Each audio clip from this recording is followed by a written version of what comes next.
नमस्कार and welcome to all of you इनको। दोस्तों रिसेंटली एक बहुत ही ज़्यादा इंपॉर्टेंट न्यूज़ आई है। दरअसल अगर आप लोग देखो ना तो ये न्यूज़ जो है वो इंडिया की इकोनॉमी के लिए, इंडिया के एक्सपोर्ट के लिए, इंडिया की सोशल सिक्योरिटी के लिए, हर तरीके से अगर आप लोग देखो तो बहुत ही ज़्यादा इंपॉर्टेंट होने वाली है। दरअसल बात क्या है, आप लोग को मैंने प्रीवियसली भी अपने एक वीडियो में बताया कि हमारे जो एक्सटर्नल अफेयर्स मिनिस्टर है ना, एस जयशंकर जी, ये गए हैं अपने 5 दिन की विजिट के लिए रशिया में।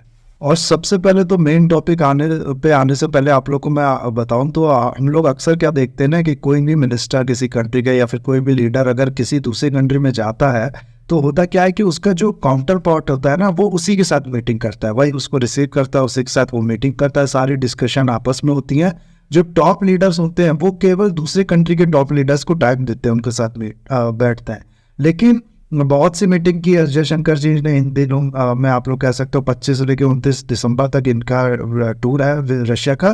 तो अब तक जो है ना इन लोग ने कई मीटिंग की, उसमें से एक मीटिंग हुई इनकी रशिया के जो प्रेसिडेंट है पुतिन साहब, उनके साथ। तो ये चीज़ आप लोग कह सकते हो एक कंट्री के प्रेसिडेंट का टाइम निकाल के देना एक दूसरे कंट्री के फॉरेन मिनिस्टर को, ये दिखाता है कि वो कंट्री कितना ज़्यादा इंपॉर्टेंट है होस्ट कंट्री के लिए।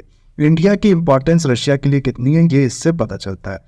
खैर ये तो अलग चीज़ हो गई। उसके अलावा अगर आप लोग देखो ना तो सर्गेई लैवरोव जो है रशिया के जो फॉरेन मिनिस्टर हैं, आप लोग ऐसा कह सकते हो, उनकी तरफ से ये स्टेटमेंट आया है कि रशिया जो है वो तैयार है इंडिया के साथ मिलके इंडिया के अंदर, मेक इन इंडिया के अंदर आप लोग कह सकते हो प्रोडक्शन करने के लिए जो मॉडर्न वेपन्स है उनका। कहने का मतलब ये है कि रशिया के जो वेपन्स है, जो मॉडर्न वेपन्स है, जो हाईटेक वेपन्स है, उनका प्रोडक्शन अब होगा रशिया में। रशिया ऐसा करने को तैयार है इंडिया के साथ। तो ये चीज़ अगर आप लोग देखो तो काफ़ी ज़्यादा अच्छी न्यूज़ है। आप लोगों को ऐसा पता होगा, रशियन मीडिया ने भी इस चीज़ के बारे में आप लोग कह सकते हो कहा है, ये चीज़ जो है वो पब्लिश की। यहाँ पर आप लोग देख सकते हो इंडिया के पॉइंट ऑफ व्यू से ये काफ़ी ज़्यादा अच्छी न्यूज़ है। उसके अलावा अगर आप लोग देखो ना तो ये जो न्यूज़ है ये रशिया के पॉइंट ऑफ व्यू से क्यों इंपॉर्टेंट है ये पहले हम लोग देखते हैं। सबसे पहले तो मैं आप लोग को पता होगा कि रशिया जो है उस पर सैंक्शन लगा हुआ है यूएसए का। इसके वजह से होता क्या है कि ये जो वेपन्स वो प्रोड्यूस कर रहा है उसमें जाहिर सी बात है कुछ चीज़ों को लिए उसको इंपोर्ट पे भी डिपेंड रहना पड़ता होगा।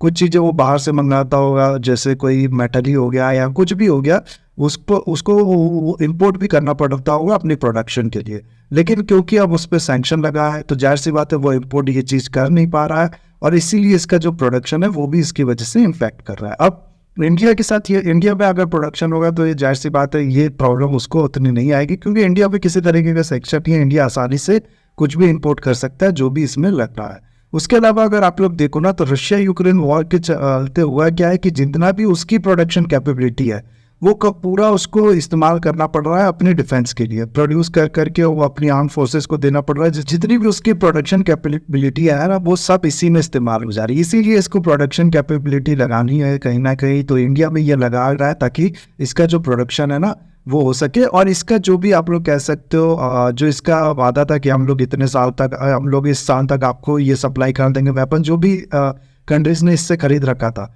वो आप लोग कह सकते हो उसमें काफ़ी ज़्यादा डिले आ गया। ये अपने जो वेपन्स है उसको प्रोड्यूस करके सप्लाई नहीं कर पा रहा है, तो इसके लिए भी आप लोग ऐसा कह सकते हो ये जो प्रोडक्शन है ये लगाना, प्रोडक्शन कैपेबिलिटी बढ़ाना और इसको दूसरी कंट्री में लगाना ताकि जो इम्पोर्ट्स की वजह से इम्पैक्ट पड़ रहा है वो ना पड़े, ये ज़रूरी था। तो दो चीज़ ये हो गए। उसके अलावा अगर आप लोग देखो ना तो एक बहुत बड़ा यहाँ पर इशू आता है कि जो रशिया है वो इंडिया के साथ जो इम्पोर्टेंट, जाहिर सी बात है आप लोगों को पता होगा रशिया ने इंडिया का जो इम्पोर्ट है ये बहुत तेज़ी से बढ़ रहा है। इवन कि एस जयशंकर जी जो है ना उन्होंने भी पुतिन के साथ मीटिंग में इस चीज़ को कहा है कि इंडिया और रशिया का जो इम्पोर्ट है वो बहुत, जो ट्रेड है, सॉरी इम्पोर्ट नहीं कहना चाहिए, दोनों कंट्रीज को मिलकर ट्रेड जो कर रही हैं वो बढ़ के 50 बिलियन तक पहुंच गया, जो कि बहुत ज़्यादा, अगर आप लोग देखो लास्ट के 2 ईयर से कंपेयर करो तो इंक्रीज है, ठीक है ना।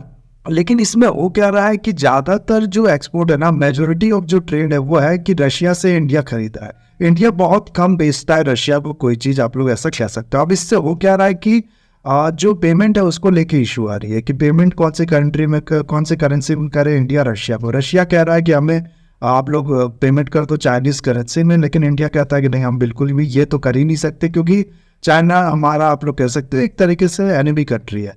और इंडिया कह रहा है कि आप हमसे रुपये में पेमेंट ले लो। अब रशिया इसको कह रहा है कि हम रुपये में पेमेंट ले तो लेंगे, लेकिन हम इतने रुपये का करेंगे क्या? ऐसा तो है नहीं कि आप कोई चीज़ हमको बेचते हो जिसका पेमेंट के लिए हम लोग रुपये का इस्तेमाल कर लें, तो ये रुपये हमारे पास ऐसे ही पड़ा रहेगा। और काफ़ी ज़्यादा रुपये जो है वो पड़ा भी है, आप लोग कह सकते हो रशिया के पास, रशिया के अकाउंट जो है इंडिया में उनके उसमें, जिसका वो इस्तेमाल नहीं कर पा रहा है। तो आप इस तरीके के नए एडवेंचर शुरू करके रशिया और इंडिया, ये जो रुपये रशिया के पास पड़ा है ना, इसको आप लोग कह सकते हो इस्तेमाल कर सकते हैं इस चीज़ में। रशिया और इंडिया दोनों मिल के कोई इंडस्ट्री लगाएंगे इंडिया में प्रॉफिट शेयरिंग पे, उसमें अपना अपना पैसा जो है वो ही डालेंगे, और रशिया ये जो पैसा है ये रुपये में डाल सकता है इस चीज़ में। तो ये एक फ़ायदा और है यहाँ पर रशिया।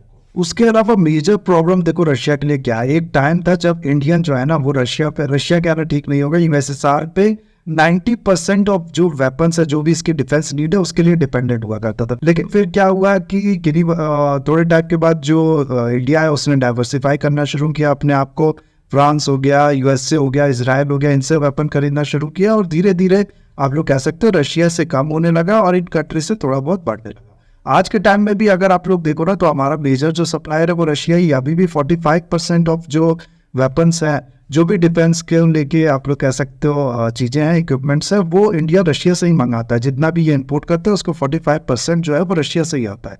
तो मेजर सप्लायर वही है हम लोग का। लेकिन ये चीज़ अगर आप लोग देखो तो ये ट्रेंड जो चल रहा है वो मैं आप लोग को बताऊँ, ये धीरे धीरे कम हो रहा है। एक तो इंडिया खुद से मैन्युफैक्चरिंग कर रहा है, और दूसरा फिर दूसरी कंट्रीज भी आज के टाइम में आप लोग अगर देखो ना, तो एक अच्छे वेपन्स बना रही है और उसको सेल कर रही है। तो रशिया का ये जो परसेंटेज, हालांकि ये भी मैं कहूँगा अभी भी बहुत ज़्यादा है। इंडिया जो है वो सबसे बड़ा इंपोर्टर है वेपन्स का, और सबसे बड़े इंपोर्टर्स के सप्लाई में 45% का शेयर रखना ये कम नहीं है। मल्टी बिलियंस की बात हो रही है यहाँ पर। लेकिन उसके बाद भी जो ट्रेंड देख रहा है रशिया वो डाउनवर्ड है, ठीक है। अब इसमें अगर आप लोग देखो ना, तो रशिया को जाहिर सी बात है कि कुछ अपनी ये जो उसका बिजनेस है इसको बचाना है, तो कुछ एडवांटेज जो है वो इंडिया को देने पड़ेंगे। इंडिया तो साफ कहता है कि भाई हम खरीदने तो है वेपन्स, लेकिन हमें अपने लोगों की जॉब्स भी देखनी है, हमें अपना मैन्युफैक्चरिंग भी बढ़ाना है, तो जिससे आपको फायदा होगा हम उसी से वेपन्स खरीदेंगे। इसीलिए आप लोगों ने देखा होगा कि फ्रांस हो गया, यूएसए हो गया, इन सब ने इंजन जो है, जो एयरक्राफ्ट में इंजन रखते हैं, इनकी टेक्नोलॉजी ट्रांसफर करने की बात की थी बीच में। अब यही चीज़ रशिया भी कर रहा है। रशिया अगर आप लोग देखो ना, तो रशिया कह रहा है कि चलो हमसे ही खरीदो, आप हमसे पहले भी खरीदते हो, अभी भी खरीदो, हम ये जो प्रोडक्शन है ये ऑलरेडी आपके यहाँ लगा देंगे, और इससे आपका भी फायदा होगा और हमारा भी फायदा होगा। तो ये एक बहुत ही ज़्यादा इंपॉर्टेंट चीज़ है। इसके अलावा एक और चीज़ मैं आप लोगों को बताऊँ ना, तो रशिया के वेपन्स को बहुत सी कंट्री खरीद भी नहीं पा रही। क्यों नहीं खरीद पा रही? अगेन यूएसए का सैंक्शन है। अब वही वेपन्स रशिया क्या करे, इंडिया में प्रोड्यूस करे, तो इंडिया से ये कंट्रीज बिना डरे आसानी से ये वेपन्स जो है ये खरीद सकती है। तो ये कुछ फ़ायदे जो है ना, ये हैं, आप लोग ऐसा कह सकते हो रशिया को इन सब चीज़ों से।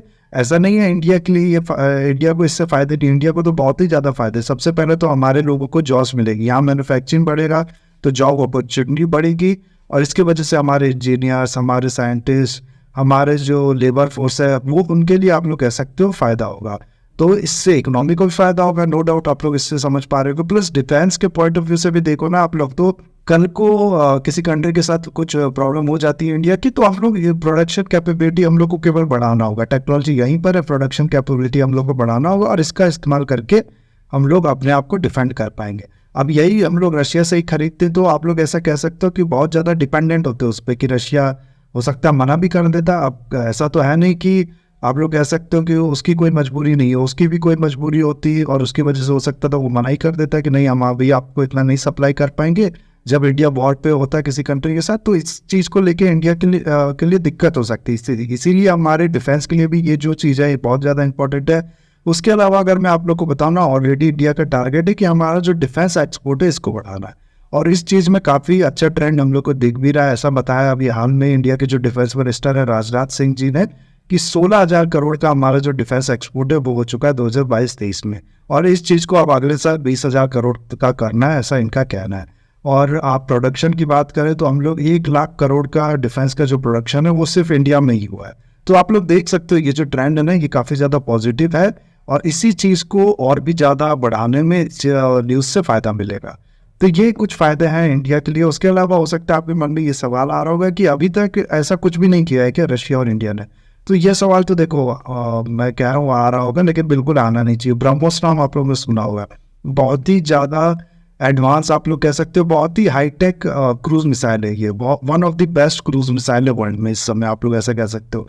ये जो ब्रह्मोस मिसाइल है ना, ये इंडिया और रशिया ने मिलकर बनाया। इवन कि इसका नाम भी अगर आप लोग देखो तो दो नदी के नाम पे, एक का नाम है ब्रह्मपुत्र और दूसरा नाम है मॉस्कोवा। एक इंडिया की नदी है और एक है रशिया की नदी।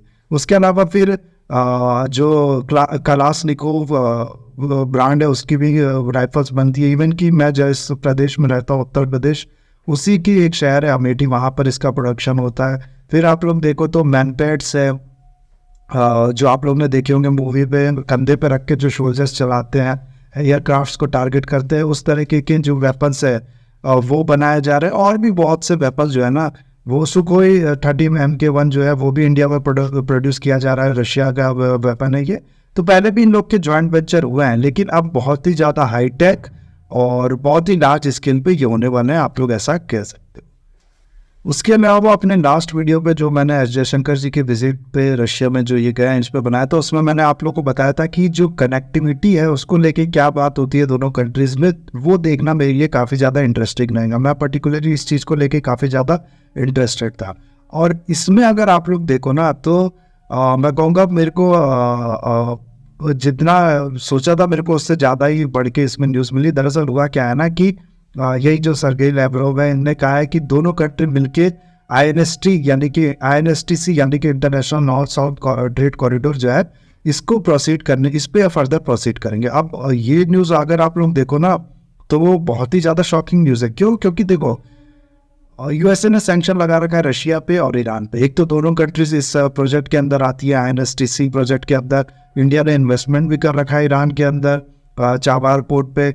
और उसके अलावा अगर आप लोग देखो ना तो एक इंडिया जो है वो दूसरे ट्रेड रूट से जुड़ने की तैयारी कर रहा था, आप लोग ऐसा कह सकते हैं। दूसरे ट्रेड रूट जो है उसको डेवलप करने की बात कर रहा था, जो कि यूएस लेड है।